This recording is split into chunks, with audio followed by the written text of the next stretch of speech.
একটা বাটি নিয়েছি, বাটির ভিতরে আমি 3 কাপ আটা দিয়ে দিচ্ছি। আমি এখন আজকে পটেটো স্প্রিং রোল তৈরি করব।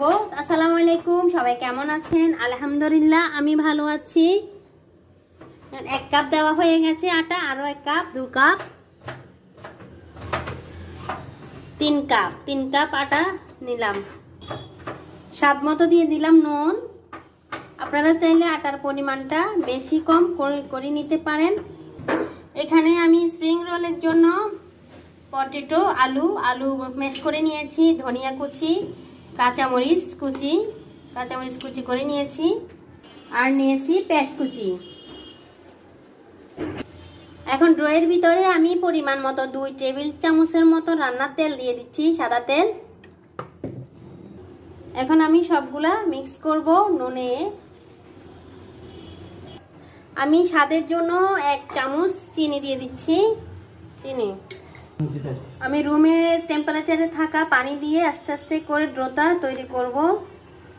পানি দিয়ে দিলাম, দিয়ে আমি আস্তে আস্তে গুলতে থাকবো। গুলে একটা শক্ত ড্রো তৈরি করব। এরকম একটা ড্রো তৈরি করে নেবেন আপনারা। যে আমি দেখেন কিভাবে একটা শক্ত ড্রো তৈরি করে নিয়েছি। এটাকে আমি 10 মিনিটের জন্য রেস্টে রেখে দেবো। এখন হাতে একটু তেল নিয়েছি, তেল মেখে রেখে দিচ্ছি।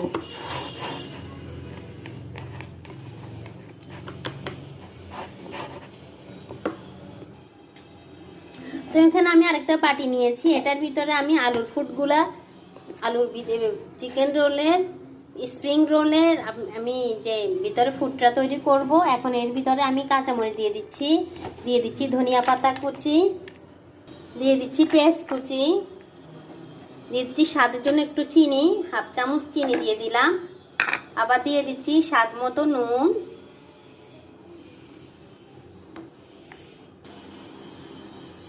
দিয়ে দিচ্ছি 2 চামচ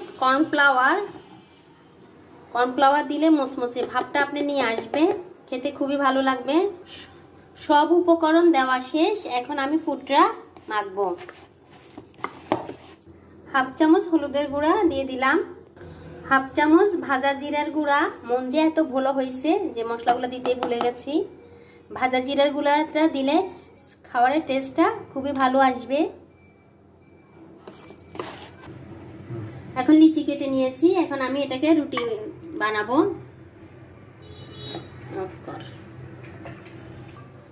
এখন আমি রুটির অবশিষ্ট বাইরের এই বাঁকা অংশগুলো আমি কেটে ফেলে দিচ্ছি, সমান করে নিচ্ছি। ব্যাস,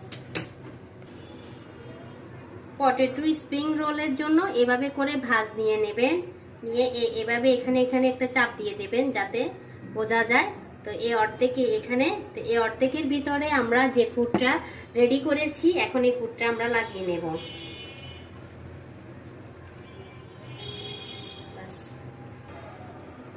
এখন আমি আপনাদেরকে ভাঁজটা দেখিয়ে দিচ্ছি। এভাবে বরাবর নিয়ে, এই যে মুখ বরাবর এভাবে নিয়ে, ব্যাস সাইডগুলোতে এভাবে টেনে টেনে দিয়ে দেব।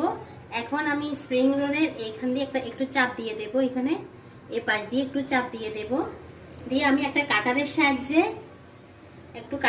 এখন আমি কেটে নেব।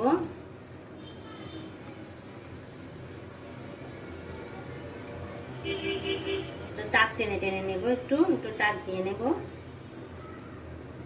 ব্যাস, তো আমি এভাবে করে পেঁচিয়ে দেব। এগুলাকে পেঁচিয়ে দিলাম, ফিঙ্গারগুলাকে এভাবে পেঁচিয়ে দেব।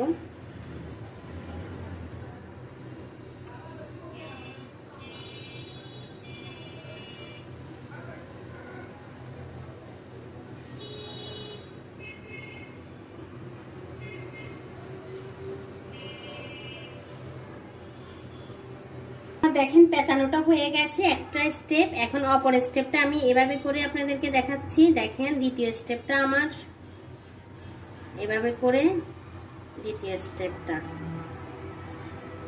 একটু হাত দিয়ে, তো একটাই দেখেন কত সুন্দরভাবে হয়েছে পটেটো স্প্রিং রোল। দেখেছেন? আমি অপর সবগুলো ভেজে এখন বানিয়ে নেব। এখন আমি একটা পাইপেন বসিয়ে দিয়েছি। পাইপেনের ভিতরে এখন এই ভাজার জন্য সাদা তেল দিয়ে দিচ্ছি। পরিমাণে একটু বেশি দেওয়া লাগবে। এখন গরম হয়েছে কিনা আমি একটু টেস্ট করে দেখতেছি, অল্প একটু আটার মলম দিয়ে। হ্যাঁ, একটু ফুটে উঠছে। এখন আমি রোলটা দিয়ে দেব। বিসমিল্লাহ। তো আমার সবগুলো রোল কিন্তু আমার ভাজা হয়ে গেছে।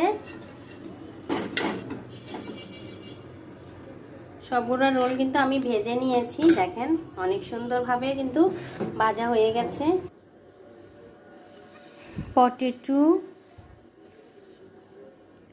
পটেটো স্প্রিং রোলগুলো দেখেন অনেক সুন্দরভাবে কিন্তু ভাজা হয়ে গেছে আমার, দেখেন অনেক সুন্দরভাবে কিন্তু এগুলাতে কিন্তু আপনারা সস দিয়ে অনেক সুন্দরভাবে খেতে পারবেন। সস দিয়ে কত সুন্দর করে স্প্রিংগুলো হয়েছে।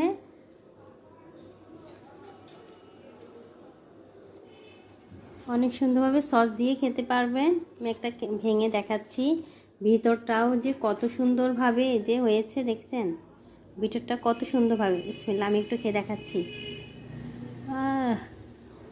বহু গম সেই স্বাদ, সেই স্বাদ। আপনারা অবশ্যই বাসায় এভাবে বানিয়ে ট্রাই করবেন। বাচ্চারা তো পাইলে ভীষণ খুশি হয়ে যাবে। এই জন্য স্ক্রিম রোল যদি ওরা পায়, ওদের আর কিচ্ছু চাই না বিকালের নাস্তায়। তো ভিডিওটি যদি ভালো লাগে অবশ্যই লাইক কমেন্ট শেয়ার করে দেবেন। অবশ্যই ভালোবেসে পাশে থাকবেন। আর মজার এরকম স্প্রিং রোল বানিয়ে খাবেন আর কমেন্ট করে জানাবেন কেমন হয়েছে। আপনারা সস দিয়ে খাবেন। আমার বাসায় আজকে সস শেষ হয়ে গেছে, এই জন্য আমি দিতে পারিনি। তো ভালো থাকবেন, সুস্থ থাকবেন। ইউটিউব থেকে যদি দেখেন অবশ্যই সাবস্ক্রাইব করে দেবেন। তো আসসালামু আলাইকুম।